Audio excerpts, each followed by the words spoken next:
ഈ നിമിഷപ്രിയ കേസിലെ ഇത്രയും ദിവസം വാ തുറക്കാത്ത കേന്ദ്ര സർക്കാരിന്റെ വിദേശകാര്യ വക്താവ് ഇന്ന് വൈകിട്ട് വാ തുറന്നു.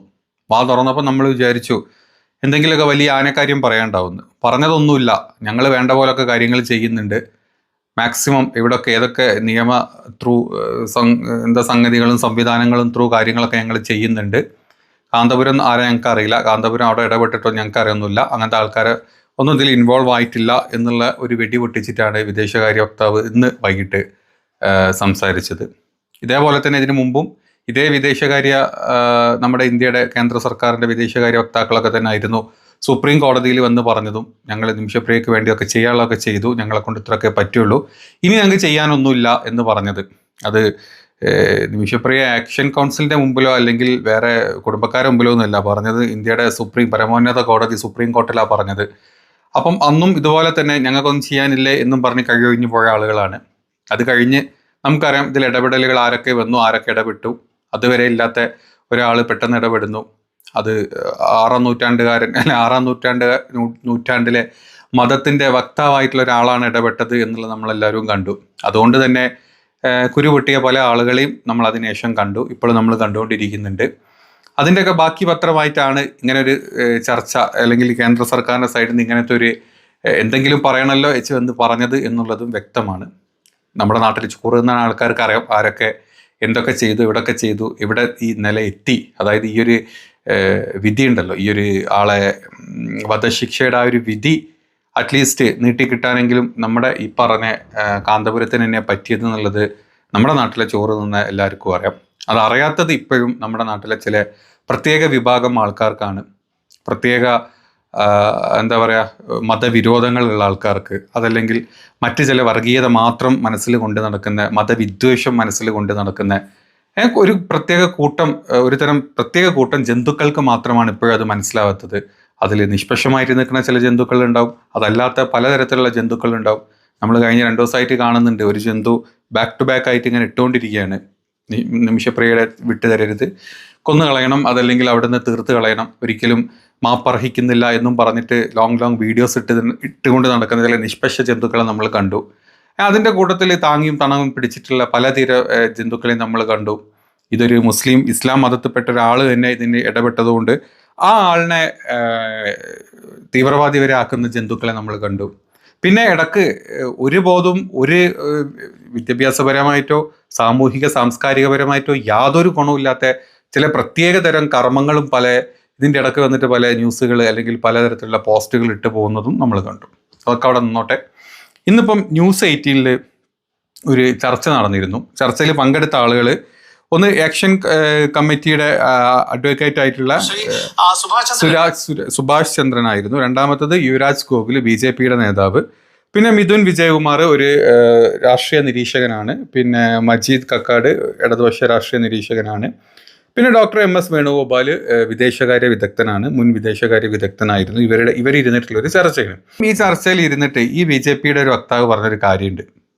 അവൻ പറയണേ, ഈ കാന്തപുരം ഇവിടെ കേരളത്തിൽ വലിയ ആളൊക്കെ ആയിരിക്കും, ML എന്താണെന്ന് അറിയില്ലല്ലോ എന്ന്.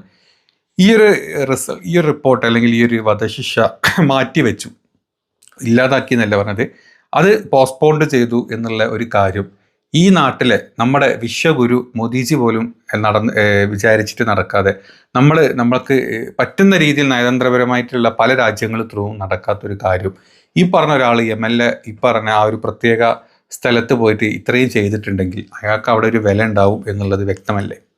നമ്മൾ സാമുദായികപരമായിട്ടും മറ്റ് രാഷ്ട്രീയപരമായിട്ടും പല കാര്യത്തിലും ഇപ്പം നമ്മുടെ നാട്ടിൽ AP, EK, സുന്നി, മുജാഹിദ്, ജമാഅത്ത്, ഇങ്ങനെ പല ആളുകളുണ്ട്. അപ്പോൾ അതിൽ പല രീതിയിലും സാമുദായികപരമായിട്ടോ അല്ലെങ്കിൽ മറ്റ് പല കാര്യത്തിലും കാന്തപുരമായിട്ട് എതിർപ്പുള്ള കുറേ ആൾക്കാരുണ്ടാവും. അപ്പം കാന്തപുരത്തിനെ ഒരു ഭക്തിയോട് കാണുന്ന ആൾക്കാരുണ്ട്, അതല്ലാണ്ട് നോർമലൈസ് ചെയ്ത് കാണുന്ന ആളുണ്ട്, ഒരു പണ്ഡിതൻ എന്നുള്ള രീതിയിൽ കാണുന്ന ആളുകളുണ്ട്, അങ്ങനെ എല്ലാ ആളുകളും ഉണ്ട്. അപ്പം പുള്ളിക്ക് അവിടെ പോയിട്ട് ഇത്രയും ചെയ്യാൻ പറ്റിയിട്ടുണ്ടെങ്കിൽ കേരളത്തിനേക്കാൾ അയാൾക്കുള്ള ഹോൾഡ് ഈ പറഞ്ഞ ML മറ്റ് പല രാജ്യങ്ങളും ഉണ്ട് എന്നുള്ളത് നമ്മളിങ്ങനെ കാണുകയാണ്.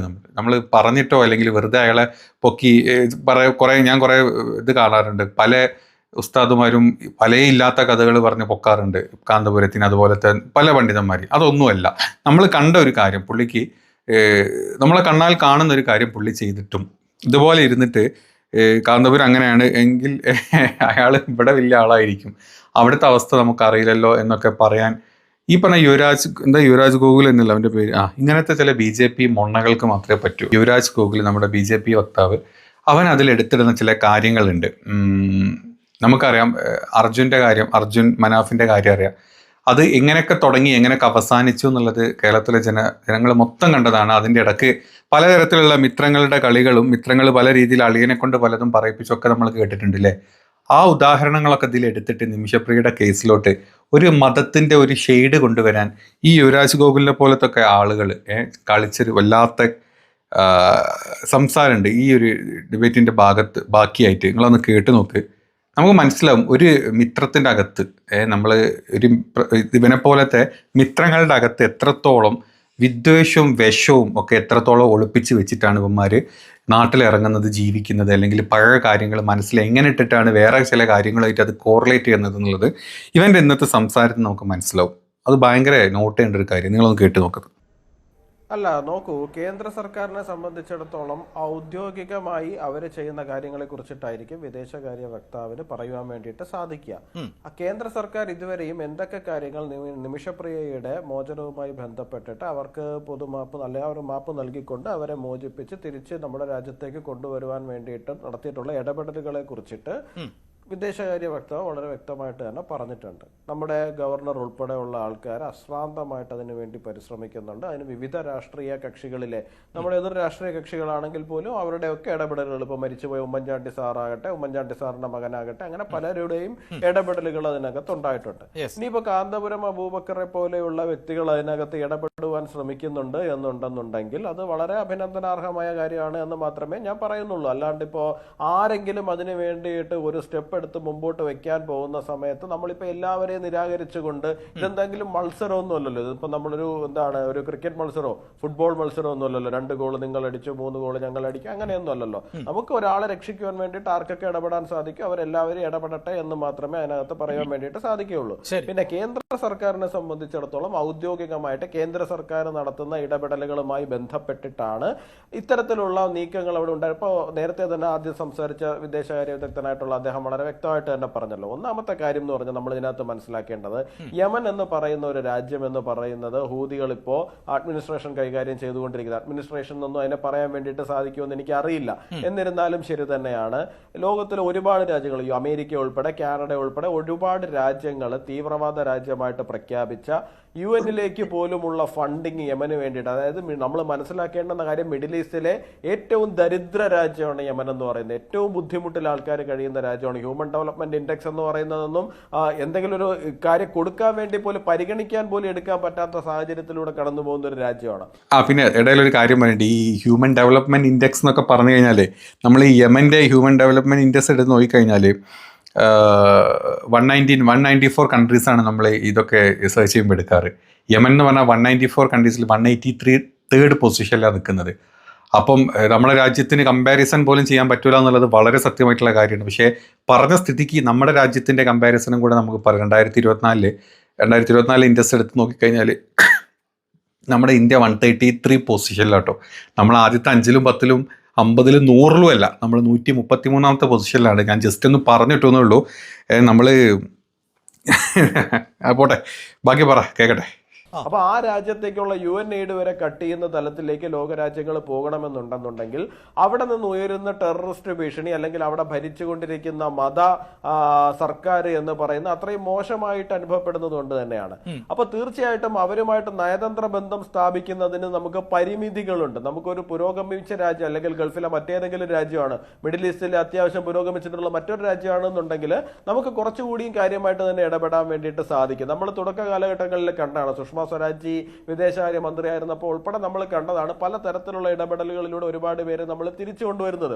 യുക്രൈനും റഷ്യയും തമ്മിൽ ഒരു യുദ്ധമുഖത്ത് നിൽക്കുമ്പോൾ തന്നെയും നമുക്ക് അവിടെ നിന്ന് നമ്മുടെ വിദ്യാർത്ഥികളെ മാത്രമായിട്ട് നമുക്ക് തിരിച്ചു കൊണ്ടുവരാൻ വേണ്ടി സാധിക്കുന്നത് നമ്മൾ കണ്ടാണ്. അപ്പോ നമ്മുടെ സർക്കാരിനെ സംബന്ധിച്ചിടത്തോളം ഇടപെടാൻ എന്തെങ്കിലും സ്പേസ് ഉണ്ടെന്നുണ്ടെങ്കിൽ തീർച്ചയായിട്ടും ഇടപെടും. ഇനി അവരെ പിന്നോട്ടടിക്കുന്നത് മതപരമായിട്ടുള്ള ഒരു വിഷയമാണ് എന്നുണ്ടെങ്കിൽ, മതപരമായിട്ടുള്ള ഒരാൾ സംസാരിക്കുകയാണ് അവിടെ ബെറ്റർ എന്ന് തോന്നുന്നുണ്ടെങ്കിൽ അത്തരത്തിലുള്ള ആൾക്കാരുടെ സംസാരങ്ങൾ അത്തരത്തിലുള്ള ശ്രമങ്ങളെ നമ്മൾ നിരാകരിക്കേണ്ടതോ പരിപൂർണമായിട്ട് തള്ളിക്കളയേണ്ടതോ കാര്യമൊന്നുമില്ല. അത് നടക്കുന്നുണ്ടോ ഇല്ലയോ എന്നുള്ള കാര്യമൊന്നും നമുക്കറിയില്ല. ഇപ്പോ ഇപ്പൊ ഇവിടുത്തെ പ്രശ്നം എന്താന്ന് പറഞ്ഞു കഴിഞ്ഞാൽ കഴിഞ്ഞ കുറച്ച് കാലങ്ങളായിട്ട് കേരളത്തിൽ ചില നന്മ മരങ്ങൾ ഉയർന്നു വരാറുണ്ട്. കുറച്ച് കഴിയുമ്പോഴേക്കും ആ നന്മ മരങ്ങളെല്ലാം കടപുഴകി വീഴുന്നത് നമ്മൾ കാണുന്നുണ്ട്. ഇപ്പോ അർജുൻ എന്ന് പറയുന്ന ലോറി ഡ്രൈവറുടെ കാര്യവുമായി ബന്ധപ്പെട്ടിട്ട് പെട്ടെന്നൊരു സുപ്രഭാതത്തിൽ ഒരു ലോറി ഉടമ ഒരു നന്മ മരം പെട്ടെന്ന് ഉയർന്നു വന്നതാണ് സമൂഹത്തിലേക്ക്. ആ നന്മ മരം എന്ത് പറ്റി പിന്നീട് എന്നുള്ള കാര്യം നമ്മൾ കണ്ടാണ്. അർജുന്റെ കാര്യത്തില് ലോറി ഉടമ മനാഫ് നന്മമരായിട്ട് വന്നിട്ടുണ്ടെങ്കിൽ അങ്ങനെ തന്നെയല്ലേ അത് അവസാനിച്ചതും. അർജുന്റെ കാര്യത്തിൽ നോക്കിയാൽ പോരെ. അതിനുശേഷം ഈ നന്മമരം വേറെ നന്മ ചെയ്തോ എന്നുള്ളത് നമ്മൾ നോക്കണ്ട. ഇനി അത് നോക്കേണ്ട ഒരു കാര്യം കൂടെ ഉണ്ട് കേട്ടോ. കാരണം ഇപ്പം നമ്മുടെ കർണാടകയിൽ നമ്മളെല്ലാവരും കണ്ടു, പുതിയൊരു ഇത് ഇറങ്ങിയിട്ട് അവിടുത്തെ ക്ഷേത്രത്തിൻ്റെ ചുറ്റുപാടിൽ ഒരു 100 കണക്കിലോളം ആളുകളെ കൊന്ന് തള്ളിയിട്ടുണ്ട്. അതിൻ്റെ കേസുമായിട്ട് ഇപ്പോൾ മനാഫ് ഇറങ്ങിയിട്ടുണ്ട്. ഇപ്പം ഇനി നന്മമരം ആവുമോ അല്ലെങ്കിൽ ഒക്കെ നടക്കട്ടെ, അതൊക്കെ ഒരു സൈഡിൽ. നമ്മൾ ഇതിൻ്റെ ഇടയ്ക്ക് ഈ അർജുൻ്റെ കേസിലെ നന്മമരം എങ്ങനെ മനാഫിനെ ചീറ്റ് ചെയ്ത് അല്ലെങ്കിൽ മനാഫിനെ ഏതൊക്കെ രീതിയിലാണ് കുത്തിതാക്കിയത് നമുക്ക് അറിയാം. അളിയൻ നല്ലൊരു ഒന്നാന്തരം സംഖ്യയായിട്ടുള്ള അളിയൻ അവസാനം വന്നിട്ട് കുറേ തള്ളിപ്പോയതും നമ്മൾ കണ്ടിട്ടുണ്ട്. അത് അവസാനം അളിയൻ തന്നെ വന്ന് മാപ്പ് പറഞ്ഞതും നമ്മൾ കണ്ടിട്ടുണ്ട്. ഈ കേരളത്തിലെ എല്ലാ ജനതയും മനാഫിനെ നല്ലത് തന്നെ പറഞ്ഞിട്ടുള്ളൂ എന്നുള്ളത് നമുക്കറിയാം. അപ്പം ഞാൻ തുടക്കത്തിൽ പറഞ്ഞ ഈ മനസ്സിലുള്ള വിദ്വേഷവും ഈ ദേഷ്യവും ഒരു മതത്തിനോടുള്ള ഇതൊക്കെ ഇങ്ങനെ ഒരു ചാൻസ് കിട്ടുമ്പോൾ പുറത്തോട്ട് കാണിക്കുന്നത് ഇതാണ്. ഇപ്പം ഇവിടെ AP വന്ന പോലെ തന്നെ അവിടെ അന്ന് മനാഫ് വന്നതുകൊണ്ടും നിങ്ങളൊന്ന് ആലോചിച്ച് കമ്പാരിസൺ നോക്കണേ. ആ ഒരു കാര്യം ഈ കാര്യം കൂടെ കമ്പയർ ചെയ്യാൻ അവൻ്റെ മനസ്സിലോട്ട് തോന്നിയിട്ടുള്ളൊരു ചിന്ത ഉണ്ടല്ലോ, അതാണ് ഏറ്റവും എനിക്ക് ഭയങ്കര രസമായിട്ട് തോന്നിയത്. എന്താണെങ്കിലും കുഴപ്പമില്ല, കുട്ടപ്പൻ പറ, ബാക്കിയൂടെ കേൾക്കുക. അതുകൊണ്ട് തന്നെ ചില കാര്യങ്ങളിൽ കൺക്ലൂഷനിലേക്ക് എത്തുന്നതിന് മുമ്പ് നമ്മൾ ഒരല്പം കൂടി വെയിറ്റ് ചെയ്യേണ്ടതുണ്ട്. കാന്തപുര അബൂബക്കർ എന്ന് പറയുന്ന ആള് കേരള സമൂഹത്തിനെ സംബന്ധിച്ചിടത്തോളം വലിയ രീതിയിൽ ബഹുമാനിക്കപ്പെടുന്ന ആള് തന്നെയാണ്. അങ്ങനെ ഒരാൾ അത്തരത്തിലൊരു ഇടപെടൽ നടത്തുവാൻ വേണ്ടിയിട്ട് ഒരു പരിശ്രമം നടത്തുന്നുണ്ടെങ്കിൽ അതിന് അപഹസിക്കപ്പെടേണ്ടോ നിരാകരിക്കപ്പെടേണ്ടതൊന്നുമില്ല. പക്ഷെ നിലവിൽ കേന്ദ്ര സർക്കാരിനെ സംബന്ധിച്ചിടത്തോളം അത്തരത്തിൽ അറിവുകളില്ല എന്നുള്ള കാര്യമാണ് വളരെ വ്യക്തമായിട്ട്. അതാണ്, കേന്ദ്ര സർക്കാരിന് അതിനെപ്പറ്റി അറിവുകളില്ല. കാരണം ഇതിന്റെ പിന്നാലെ പോയ ഒരാൾക്കല്ല അവിടെ നടക്കുന്ന കാര്യങ്ങൾ അറിയാൻ പറ്റുള്ളൂ യുവരാജ. അല്ലാണ്ട് ഇതിനെപ്പറ്റി ഒരു ഐഡിയ ഇല്ലാണ്ട് സുപ്രീം കോടതി ഞങ്ങൾ ചെയ്യാനൊന്നുമില്ല എന്ന് പറഞ്ഞ ഒരു കൂട്ടർക്ക് അവിടെ നിന്ന് ഇങ്ങനത്തെ ഒരു റിപ്പോർട്ട് വന്നു കഴിഞ്ഞാൽ അല്ലെങ്കിൽ ഇങ്ങനത്തെ ഒരു ചേഞ്ചസ് വന്നു കഴിഞ്ഞാൽ അതിനെ നമ്മുടെ നാട്ടിലെ ആൾക്കാർ ഒരുപാട് സപ്പോർട്ട് ചെയ്യേണ്ട. അത് ഞങ്ങൾക്ക് ദേഷ്യമുള്ള അല്ലെങ്കിൽ ഞങ്ങൾ എതിർക്കുന്ന ഒരു മതത്തിന്റെ ഒരാൾ ഒരു പണ്ഡിതനാണെന്നും കൂടെ പറഞ്ഞു കഴിഞ്ഞാൽ ഇങ്ങനെ ഒന്ന് സംസാരിക്കാനല്ലേ പറ്റുള്ളൂ. ഈ കേരളത്തിൽ തന്നെയല്ലേ ജീവിക്കുന്നത്, ചോറല്ല തിന്നുന്നത് എൻ്റെ ഈ വർത്താനത്തിന് മനസ്സിലായി. കുഴപ്പമില്ല, ബാക്കിയൂടെ പറ. തന്നെ സൂചിപ്പിച്ചു. ഒന്ന് യമന്റെ സാമൂഹിക പശ്ചാത്തലത്തെ കുറിച്ച് സൂചിപ്പിച്ചു. അവിടെ ഹൂതികൾ ആണ് ഭരണത്തിൽ എന്നത് അതിന് ഒരു അഡ്മിനിസ്ട്രേഷൻ സംവിധാനം എന്ന് പോലും വിശേഷിപ്പിക്കാൻ പറ്റില്ല. മാത്രമല്ല ഗോത്ര വിഭാഗങ്ങളും അവരുടെ നിലപാടുകളും ഒക്കെയാണ് പ്രധാനപ്പെട്ടത്.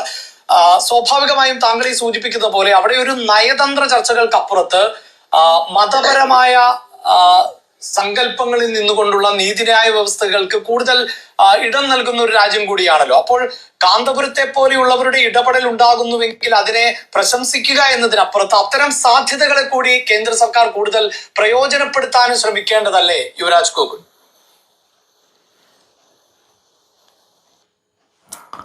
അപ്പോൾ നിങ്ങൾ കേട്ടല്ലോ, ഇതൊക്കെയാണ് ഇതിലെ ഡിസ്കഷനായിട്ട് വന്ന കാര്യങ്ങൾ. ഈ 1-2 സംഭവങ്ങൾ തന്നെ നമുക്ക് മനസ്സിലായി ഇവന്മാർ എത്രത്തോളം നമ്മുടെ ഈ ഒരു സംഭവത്തിൽ ഇൻവോൾവ് ആണ്. ഇനി ഇൻവോൾവ് ആയ ആൾക്കാർ എങ്ങനെയൊക്കെ കുത്തിത്തിരിപ്പ് ഉണ്ടാക്കിയിട്ട് സ്വയം ക്രെഡിറ്റ് നേടി അല്ലെങ്കിൽ ഞങ്ങളെ കൊണ്ട് പറ്റിയില്ല മറ്റാർക്കും പറ്റാത്ത കാര്യം എന്നുള്ള രീതിയിലോട്ട് ഇതിനെ വളച്ചൊടിക്കാൻ ഇവന്മാർക്ക് പറ്റും എന്നുള്ളത് ഇപ്പം നിങ്ങൾക്ക് മനസ്സിലായിട്ടുണ്ടാവും അല്ലേ. ഇതാണ് ഇവന്മാരുടെ യഥാർത്ഥത്തിലുള്ള സ്വരൂപം എന്ന് പറഞ്ഞ ഇതാണ്. ഇതിൻ്റെ അപ്പുറത്തോട്ട് ചിന്തിക്കാനുള്ള കഴിവുകളൊന്നും ഇവന്മാർക്ക് ദൈവം കൊടുത്തിട്ടില്ല. നമ്മുടെ ശ്രീരാമൻ ഇതിൻ്റെ അപ്പുറത്തോട്ടുള്ള കഴിവ് കൊടുത്തിട്ടില്ല. രാമരാജ്യം ഉണ്ടാക്കണം എന്ന് പറഞ്ഞ് നടക്കുക എന്നല്ലാണ്ട് അതിൻ്റെ അപ്പുറത്തോട്ട് എന്ത് എന്ന് ചിന്തിക്കാനുള്ള ബോധം ഇവന്മാർക്കില്ല. അങ്ങനെ ഉണ്ടല്ലേ, അടിപൊളി, കഷ്ടം. ഇനി അത് മാത്രമല്ല, ഈ ആക്ഷൻ കൗൺസിലിൻ്റെ അഡ്വക്കേറ്റ് ആയിട്ടുള്ള സുഭാഷ് ചന്ദ്രൻ കുറച്ച് കാര്യങ്ങൾ കൂടെ അതിൽ പറയുന്നുണ്ട്. ഇതിൻ്റെ ആരൊക്കെയാണ് ഇതിൽ ചതിച്ചത്, ആരൊക്കെയാണ് യഥാർത്ഥത്തിൽ പണി തന്നത്. പുള്ളിനേക്കാൾ ഇത് പറയാൻ ആധികാരികതയുള്ള വേറെ ഒരാളും ഇപ്പം ഇല്ല. ഏത് കേന്ദ്ര സർക്കാരും ഒരാളും അല്ല, പുള്ളിയാണ് അല്ലെങ്കിൽ അവരുടെ ആ ഒരു ടീമാണ്, ആക്ഷൻ കൗൺസിലാണ് ഇത് പറയേണ്ടത്. അത് വ്യക്തമായിട്ട് പുള്ളി പറയുന്നുണ്ട്. അതിൻ്റെ കുറച്ച് ഭാഗങ്ങളും കൂടെ ഇതിൽ ചർച്ചയിൽ ഇരുന്ന് പുള്ളി പറയുന്നുണ്ട്. നമുക്കറിയാം, ഡൽഹി കോർട്ടിൽ പുള്ളി വന്ന സമയത്താണ് ഈ പറഞ്ഞ പോലെ ഈ നമ്മുടെ കേന്ദ്ര സർക്കാർ ഒന്നും ചെയ്യാനില്ല അന്ന് പറഞ്ഞ സമയത്ത് 2024 ഞങ്ങൾക്കൊന്നും ചെയ്യാനില്ല, ഞങ്ങളെ കൊണ്ട് പറ്റുന്ന രീതിയിലൊക്കെ ചെയ്തിട്ടുണ്ട് എന്ന് പറഞ്ഞ സമയത്ത് ഡൽഹി ഹൈക്കോർട്ടിൽ നിന്നാണ് ഇനി നിങ്ങളെ കൊണ്ട് ചെയ്യാൻ പറ്റിയില്ലെങ്കിൽ അവർ അമ്മ പോട്ടെ അല്ലെങ്കിൽ അമ്മക്ക് പോകണം എന്നുള്ള പെർമിഷൻ ചോദിച്ച് പോയ സമയത്ത് അമ്മക്ക് പെർമിഷൻ കിട്ടുന്നതും അന്നേ സർക്കാർ, നമ്മുടെ കേന്ദ്ര സർക്കാർ കഴിഞ്ഞിട്ടുള്ളൊരു കാര്യമാണ്. അമ്മ അവിടെ പോയിട്ട് എന്തെങ്കിലും ചെയ്യാൻ പറ്റുമെങ്കിൽ ചെയ്യട്ടെ എന്ന് പറഞ്ഞ് വിടുന്നതും ഈ അമ്മയാണ്. ആ സമയത്തും ഈ പറഞ്ഞ ആക്ഷൻ കൗൺസിലിൻ്റെ അഭിഭാഷകനാണ് നമ്മുടെ സുഭാഷ് ചന്ദ്രൻ. അപ്പോൾ പുള്ളിനോട് ചോദിക്കും ഇപ്പോഴത്തെ യഥാർത്ഥത്തിൽ അവസ്ഥ ഈ വിദേശകാര്യ വക്താവ് പറഞ്ഞതാണോ അല്ലെങ്കിൽ കാന്തപുരം ഇടപെട്ടിട്ടുണ്ടോ, എന്താണ് യഥാർത്ഥത്തിൽ ഇവിടെ നടക്കുന്നത്, അല്ലെങ്കിൽ ഇവിടെ ഇത്രയും കുത്തിത്തിരിപ്പുണ്ടാക്കി, അതായത് ഈ ഒരു വിധി കയ്യിൽ കിട്ടി, ഈ വിധിയുടെ വിധിപ്പകർപ്പ് കയ്യിലോട്ട് കിട്ടുന്നത് കാന്തപുരത്തിൻ്റെ കയ്യിലോട്ടാണെന്നുള്ളത് നമുക്ക് എല്ലാവർക്കും അറിയാം.